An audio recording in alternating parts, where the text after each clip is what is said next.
Well, good day, guys, and welcome back to the channel for a bit of a late night show viewing. Today, I'm going to be speaking about my 2022 NRL Supercoach. Last year's guest was Mr. Luke Sports. I believe the previous year may have been Nick from Australia. This is my fourth year of NRL Supercoach, so really looking forward to it. And I've got a special guest, which I'll introduce in just a moment. Make sure you check out the Entertain House sponsor, Drom Clothing. Over on Instagram, it's Drom Clothing Co. and drom.com.au. Always use code ENT15 at drom.com.au to get your summer, your winter goods. But today, NRL Supercoach, who's excited for the NRL season? I am. There is literally 48 hours until this shit begins. And today I'm joined by Randomstatsguy via Instagram. It's a fantastic profile. Make sure you go and follow him. He's currently on 13K, and this is his second year going around the block, and he's getting a lot of attention. So please welcome to the channel, Randomstatsguy. Cheers, mate. Thank you so much for having me on. I can't wait to talk Supercoach, even though I did come dead last in my league last year. Hopefully there's some good news here. I've got some more data around it. So hopefully it's a better year. What's your name this year, mate, on Supercoach? Mate, I'm just going to go with the profile name, actually. Just Random South Guy. Random Stats Guy. That's a plug for Random South Guy, though. That's a free one on me. Yeah, no, it's a good one. I for some reason, maybe I'll make it Entertain Us at some point, but actually it's my favourite beer, and I've called myself Iron Jack this year. So, oh yeah, that's a bloody good name. What were you last year? I think it was just Entertain House. I think at one point Blue and Gold Battlers was one as well when I was going for when I was I think it was maybe 2019 Blue and Gold Battlers.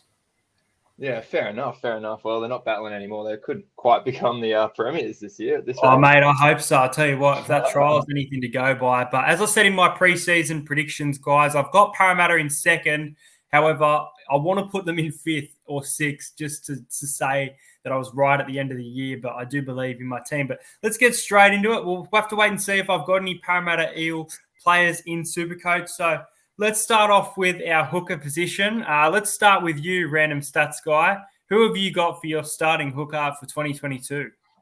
Well, I've taken it on a game-by-game basis. So I originally had Reid Marnie, and I think he's a great long-term buy. But for this weekend, I've got Damien Cook starting in the number 9. I think that he's just going to be out of dummy half. He's such good value at about 575K there.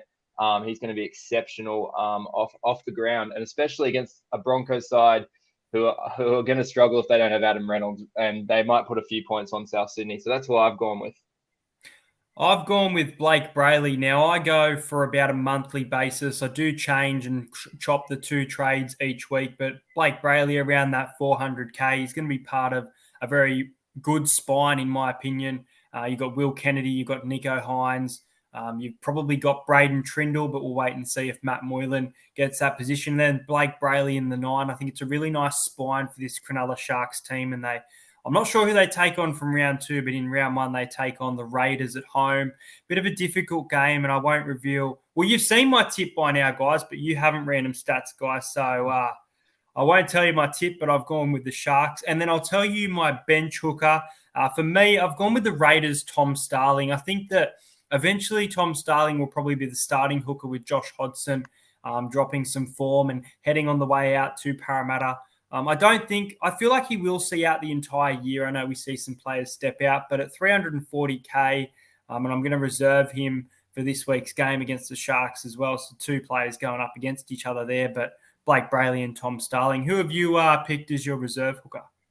I've picked Tyron Wishart for the Melbourne Storm. I think he's going to get the start on row, although they did say Brandon Smith is going to be back. So I might have to do a quick change there. I thought that Tyron Wishart would get that starting role and then obviously Smith into lock, but it could be a different way around. But I had him to start the season. I think if Harry Grant comes down or Brandon Smith goes down at any point, that he'll slot right in there. Really nice choice. What's he valued at the moment? Only 175K, the cheapest option you could get. And I think a common theme for me, I found a lot of cheapies that are good value who will debut at some point, if not in round 1. So there's a fair few that I'll go through. I think I've done fairly similar to that. Well, let's move into the front rowers. So I've gone with the Gold Coast Titans here, a team that I've got outside of the 8, but I think this bloke is consistent. The only worry for me is I need to have forwards who won't be playing Origin, and that's the two I'll be speaking about soon. But this one probably will at 520k. He's shown he's worth the value, and he's great with, I'm going to say, fantasy points, even though they're Supercoach points. I think it sounds better. I've gone with Moe Fodawaker from the Gold Coast Titans. I think he's very consistent in his role, and I think the Titans, in my opinion, will still have a decent season on the back of him. And then my other front rower in the starting, I've got the Warriors outside of the top 8 in 9th position, but I mentioned that players who come from sides sometimes take a while to gel. He faced injury as well. He's quite expensive at 505k, but I think Adam Fanua-Blake at the Warriors will show his worth. Yeah, that's a great line. I mean, I got Mo Fodawaker too. He was the one player who kind of gave me some points last year, so I had to go and stick loyal to him. I mean, like, he rarely has an off sort of game. He's very consistent week in, week out. I know that sometimes he was coming off the bench, not scoring as many points, but still, if you want someone who's certain to get at least 50 points, then you got to go Mo Fodawaker. I've gone with David Klemmer as my other one. I think he's a really good value at 48.8k. He averaged 56 last season, but again, another player who barely dipped below 50. I think 35% of his games last season was over 60 points, which is a fairly good record for David Klemmer, who we know has come off the bench. So a nice crisp 48.7k for anyone looking for an extra front rower. Well, I've gone with, on the bench here, I've gone with the Broncos rookie Logan Bailey's. Now, I don't know if he will debut. It's kind of a cheap decision. Still a good player nonetheless, but they do have a great forward pack. So I've gone him as my cheapy option. And then at 330k, I think this one is a bit of a risk, but I think that this team will still be in for a pretty good season for the most part. And this player heads to the Dolphins in 2023. So I've gone with Jesse Bromwich as my bench option. But I think at some point, maybe Adden and Jesse, when the Storm have a kind of easy run of games of the draw, I'll probably swap out Adam Fanua-Blake with Jesse Bromwich. But for now, I'm going to start the Titans and the Warriors. Very nice picks. Very nice picks. I've gone George Burgess. I think he's good value at 247k there for the Dragons, although I did read something lately that he might not be playing this weekend. Himself and Tarek Sims. I saw that. I think you said that story. Yeah, absolutely. That's just ridiculous. Blows my mind, especially Tarek Sims as well. An Origin winning second rower last season, and no spot for him. And that's with Josh Maguire out as well. So I'm not too sure what's going on with Hook at the moment, but obviously he might be out. But George Burgess, back in his day in 2018 when he was playing for the Rabbits, he obviously averaged 40 at front row. So if he can get those numbers, that'd be swell. Max King, one of the players of the preseason for my liking. He's a player who hasn't played for a year and a bit, so he's really discounted here at 188k. I know he's owned by about 24% of super coaches, but still someone you really need in your side. And another player who averaged 40 back when he was with that Titans in a starting role as well. So keep an eye out for him in 2022, but he's a very good cheap buy for front row. Well, there's a very cheap buy. Here's a very expensive one, but it's one that I think will be worth the while in my second row forwards. Mistake me if I'm wrong, but I think he's either captain or co-captain of the side. It's the lock from the South Sydney Rabbitohs. It's Cameron Murray at $614,000. I think it's a big price, but he's still a very consistent player, and I don't see him spending too much time off the field with this role coming up. Along with Cameron Murray, I've gone with Jack Bird from the Dragons. I think he's very consistent and he can play in some different positions as well, especially with Tarek Sims and George Burgess potentially out, guarantees a Jack Bird starting spot. He's almost at 500k, so he's pretty high. The cheapy option. Now, if I'm not mistaken, your team is the Cowboys. Am I correct? Absolutely. All right, I've gone with the Cowboys as wooden spooners for 2022. However, I like Benjamin Condon. I really like what I've seen of him. I think he can get some game time, whether it be in the starting lineup or potentially coming off the bench, especially with Lachlan Burr announcing his retirement in recent months. So at 330k, I've picked up Ben Condon with the two big names there. Perfect. That's a really nice one. And I love the Cowboy inclusion as well. I know you had us as wooden spoon, so it was a bit of a backhanded compliment, but I'll take it. For me, I've gone a fair range. I've kept it pretty broad.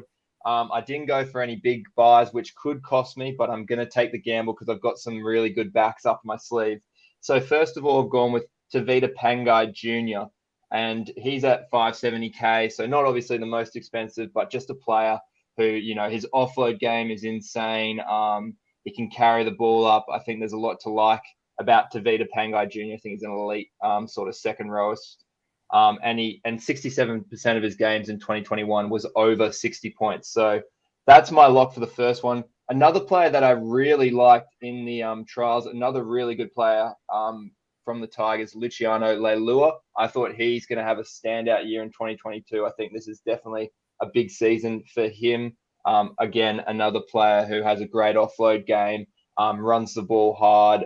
He scored a few tries, I think, in the trials this season as well. So that was really good. And another one based off trial form who really impressed me, who I think him and Nico Hines are going to have the greatest combination, is Britton Nakora at 482K. And I think that's really cheap for Britton Nakora because I think he can get to, 2019 sort of value where he was averaging over 60 a game. So I think that he's in for a big season this year. Yeah, I think I had him in 2019, 2020. He's one of the most underrated back rowers in the game, in my opinion. And I think I've got him going to the Dolphins next year, potentially, if I'm not mistaken. If a lot of talk with him at the Tigers at the moment, though, but that's a fantastic choice. On my bench, I really rate this. Let me know if you don't in the comments, fair enough. But I rate my bench for underrated players coming through. So the first one from the Penrith Panthers, part of the premiership side, Scott Sorensen. I don't know how much game time he'll get compared to last year, but with a few players leaving, Kurt Capewell, Kickout potentially dropping to the bench, which we've seen as he shifts to the West Tigers next year, I think. Is it next year? The Bulldogs, yeah, next year. Bulldogs, it's the Bulldogs, that's right. So Scott Sorensen's at 360K. Brodie Jones, this guy can definitely get you some Supercoach points and be a cheapie of value, 275,000. I've got the Knights around that bottom four, but I still think that players like this will bring a big impact. And 175K, and definitely talked about as a potential for Rookie of the Year. He's looked great in the trials, is Jack Howarth from the Melbourne Storm. I love that bench. That's such a good bench. And I think Scott Sorensen, as you were saying, he's going to get game time. He only averaged 37 minutes last season. And I think that with obviously Capewell leaving, he's going to get more game time in that second row. And I know with Liam Martin is that he had about 55 minutes and he was the third choice second row for Penrith. So off the back of that, Sorensen is going to go up in value. And I actually might make a change now knowing that you've pointed him out there because he has completely missed my grass. So I might have to make a swap here. My bench, though, I've gone with Ethan Bullimore for Manly Seagulls. He's going to start, of course, in the second row. Was the front row at the Broncos. He's come over across here, and he's actually been performing really well in terms of Supercoach points throughout the trials. I've been tracking him, averaging around that 60 mark, which is pretty good off the bench. But now with Schuster and Olakoatu, obviously injured, he'll get that starting role. Some guy who I was surprised was really low on price at 200. Sorry, Ethan is 280K, by the way, which is some pretty good value, I believe, for someone who's starting at second row. Tepai Maroa, 205K from the Melbourne Storm, former Parramatta Eel, as you're shaking your head, I see. But definitely a player who obviously didn't get much game time in his first year back from his union stint, but a player who can average 50 points a game when he gets that game time. And obviously another Panther that I've looked at who I thought obviously injured right now, but I needed someone at around 175K, and that is Maverick Geyer. I think Maverick Geyer, yeah. I only found out tonight when filming with Mr. Luke Sports that he is injured. He was actually my pick for Rookie of the Year. So I've got a lot of frustration towards that. Well, if he has a Tommy Trbojevic-like season and he only needs 15 games to do it, then he could just do it. Hopefully. I've taken a bit of a gamble here for my halfback because a lot of people are saying Cameron Munster in their Supercoach team or Cameron Munster as their Dally M. But I think that Jerome Hughes can make a bigger impact. I think we've seen him really step up in recent season. And look, we've seen Munster really well in the trials, but when it comes to NRL games, is he going to handle that pressure? And we've seen Jerome Hughes remain composed and his kicking game's gotten better. So he's at 640K. He's going to be my halfback for the year. My backup halfback is an interesting choice. We've both gone with a few Panthers. I'm going to go with Kurt Falls. I've seen some nice moments from him in the trial. He can goal kick as well. If Nathan Cleary does get selected to play Origin, which I think he will, I don't think Jamin Salmon's going to cut it anymore. The experiment's not going to work. And then Tyrone May. So I think Kurt Falls is a nice choice to make his NRL debut in 2022. Yeah, and I think that might be a good bet, a good tip that Nathan Cleary might get the Origin spot this season. I think he will be there. Yeah, and I agree. Kurt Falls was insane in that Sharks trial. Very surprised that he didn't get much game time against Parramatta the next week. I thought he deserved it, but that's just the thinking of Ivan Cleary. But Jerome Hughes, another great pick. I think 73 points he averaged a game, and 75% of those games he averaged over 60 points. So that's a solid, consistent performer that you've got there at a 7. For me, I personally have gone Nathan Cleary, another player who just never disappointed in 2022. I had to pick between him and Tom Trbojevic, and I chose him because I just think he's way more consistent than Tom Trbojevic will be. And I know Tom Trbojevic won the Daily Emma after 15 games, and you can't be any more consistent than that. But I don't know if second-year syndrome's going to hurt him. Nathan Cleary, obviously, 95% of his games were over 60 in 2022. So only one game that he played was below 60. So he's my staple and he's my captain. Brad Schneider from the Canberra Raiders at 188K. He's going to get the starting role this weekend against the Cronulla Sharks as well. I'm not going to have him as my reserve to start, but just as someone who can just rise in value, sell him off and get someone better and more expensive. So he's more like a hold at the moment, and then I'll get rid of him. But I also expect him to have one hell of a game. Cronulla Sharks is going to be a tough opponent, especially if they lose, so he might not score as many points. But even if he scores 10, let's say, he'll still go up to about 200 grand. I'm glad that you've picked a 6. I see a lot of people pick 2 halfbacks that will probably play Origin, and I think it's smart that you've done someone who won't play Origin like Brad Schneider, and the Raiders do often play quite well when a few of their Origin stars are out. They beat Manly last year. They beat the Bulldogs in 2020. And I remember a close result in 2019 as well. In my 5'8" role, I've actually gone with Matt Burton. I think he had an outstanding season at Penrith in the centres, and we've seen just how good this player can be. I've got concerns for the Bulldogs, but not concerns. A lot of people putting him bottom 4, and I think it's pretty harsh. I still think that the coach isn't great in Trent Barrett, but I've got them in 10th personally, and I think Matt Burton can really control and kind of lead this side. So I picked him up as my 5'8" at 576K. And a really nice reserve option. I've got this team bottom 4, but this player is really consistent, especially with Supercoach. And I think he's in for a huge season, considering he's had a pre-season with the Knights now. Jake Clifford at 405,000 is my backup 5'8". I love that. I think Jake Clifford is going to have a standout year for the Knights. He's got to take reins of that team as well. And I thought he had a really good trial game. I named him actually my statistical man of the match, which is based off obviously the Supercoach sort of point system. And he was a man of the match in a losing side. I think they lost by like 20 points or something. But his game was really good. His running game's getting a lot better. He's stepping off his right, great strength. So that's tackle breaks, line breaks, tries. That's what you need for your player. So that's a good choice for your replacement 6. For me, I've gone Cody Walker at 734K, another expensive pick, but I think the halves are really where you get your points from. Cody, 78% of his games were over 60%. He only had one off game where he was below 20, but his consistency's gotten so much better throughout the years. He averaged 84 last season as well. And what was scary for me was in that Charity Shield game, he actually touched the ball 20 times more than he usually does, and he played 20 minutes less than he usually does. So he's going to have the ball in hand a lot more. And we saw him jumping up on the right side, left side for the Rabbitohs as well, kind of just running the show. Elias, whichever one, however you pronounce it. He wasn't as in control. So I think that's a trap for young players picking him because I think Cody Walker is going to dictate possession and ball playing for the Rabbitohs. And then I had to go Jackson Hastings. I had to trial him out. I don't know how he's going to go. He's had a whopper of a Super League season. I know he's come back and he was a pretty good performer against the Roosters last weekend. But I don't usually go off one game. But for me, I think that Jackson Hastings at 350, he's only going to go up, and I think he's going to get that and secure that starting role at 5'8", and Dewey might have to play in the centres. That's my prediction. Wow. So, yeah, no, there's some very good choices there. Cody Walker was my pick for 5'8", but I did trade him for Matt Burton, I believe, around that Charity Shield time after the Bulldogs had the draw with the Knights. I just thought he scored his first try and he just looked really comfortable in those colours. But I know it's only preseason, but fantastic pick there for yourself.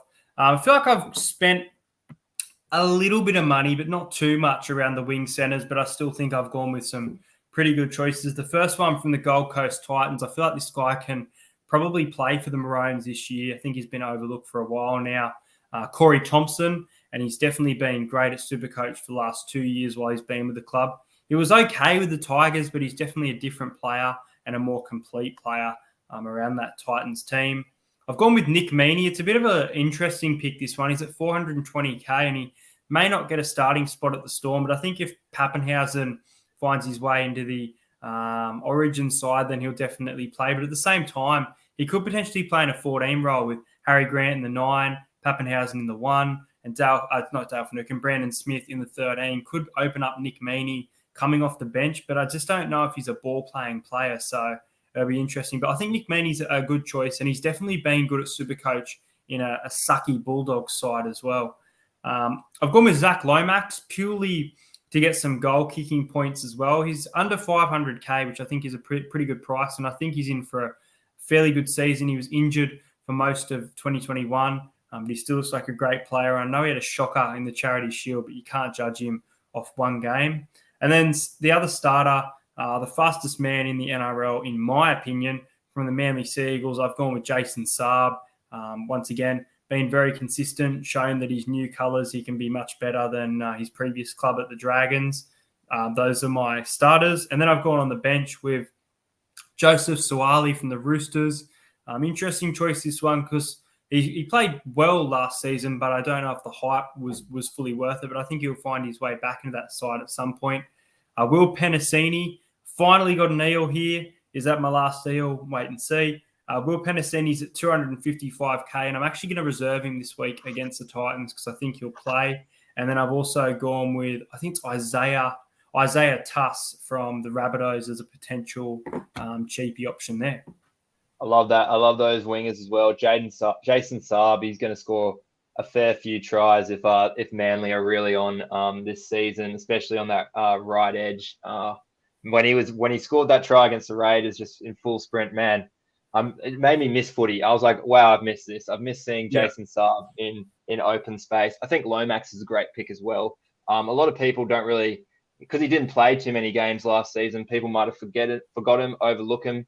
He only played, I think, 10 games for the Dragons all season, and he still scored by the end of the season, he scored over 50% of their points still, which is absolutely insane. He kicks goals, scores tries.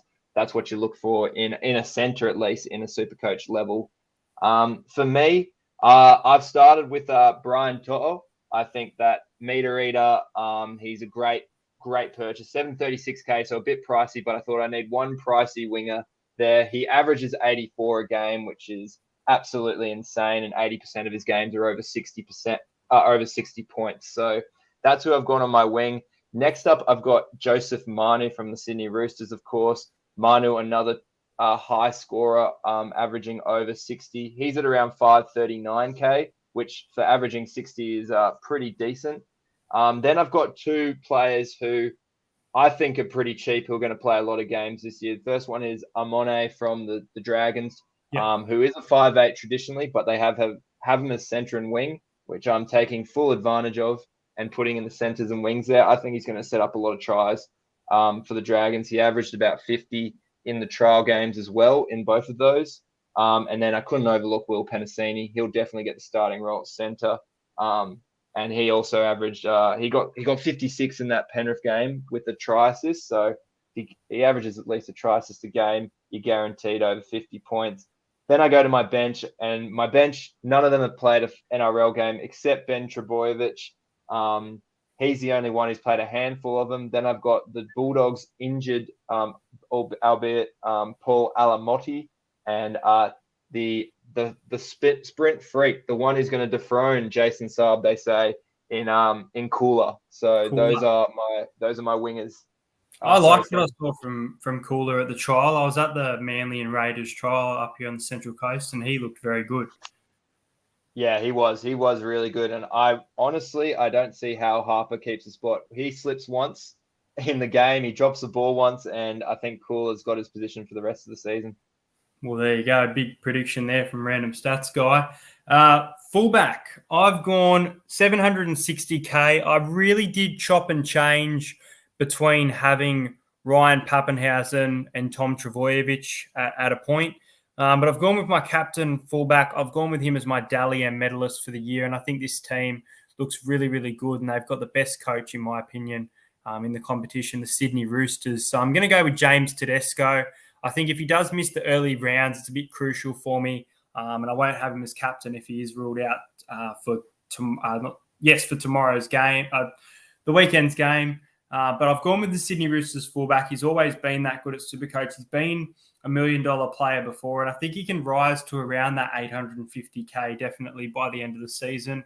And then on the bench, my final position for Supercoach for the Canberra Raiders, I've gone with Xavier Savage. I think that they have a lot of centres, the Canberra Raiders, who can come in, and Xavier Savage is probably better at fullback, but Charles Nickel-Klokstad could either move to centre or Xavier Savage could move into the centres later in the season, giving him more game time. So I've chosen just quickly Will Penasini, Jake Clifford, Scott Sorensen, and Tom Starling as my reserves to play for round one as well. Very nice. And I love those picks as well. I've gone James Tedesco as well. I just can't see how he doesn't have a bad season, and he's definitely one of my Taylor M contenders. I've got the Roosters as my premiers this season. I know it's a lot of hype, and I think Matty Johns was talking about this on his Morning Glory show, that the Roosters could very much be like the Cowboys. You know, when the Cowboys did it in 2017 without Thurston, and everyone said Thurston's last year, he's coming back. Imagine this Cowboys side with Thurston, and they absolutely flopped, and I think they came second last or something.